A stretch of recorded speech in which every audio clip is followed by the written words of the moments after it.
Jeigu prieš rungtynės kas būtų pasiūlę tokį rezultatą, būtumėt sutikę ar ne? Jo, tikrai būčiau sutikęs, favoritai savęs neskaitėm ir taip, tik tai galėjau pasvajoti apie lygiasias prieš rungtynės.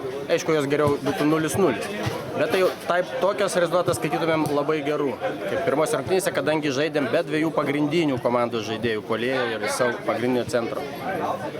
Bet matot, aplinkybės taip susiklostė, kad įmušėm įvartį raudoną kortelę ir jie pradėjo žaisti mažumoje, tada visiškai gavom galimybę, ta prasme, susikrauti kažkokį tai kraitį prieš antrasis rungtynės. Bet matot, komanda iš tikrųjų labai rimta ir net mažumoje sužaidė ramiai, gudriai. Sėkmės gavom, bet tik pusę. Kažkiek tai turėjom progų, kurių neišnaudojom ir jeigu būtų rezultatas 2-0, galbūt būtų paprasčiau.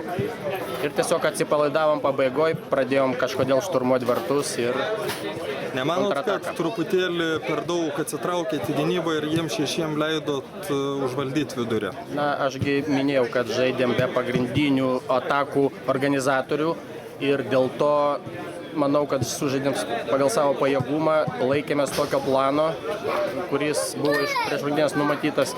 Nu, jis iš esmės pasitvirtino. Tik tai tiek, kad tikriausiai turėjom galimybę laimėti. Ačiū. Prašau.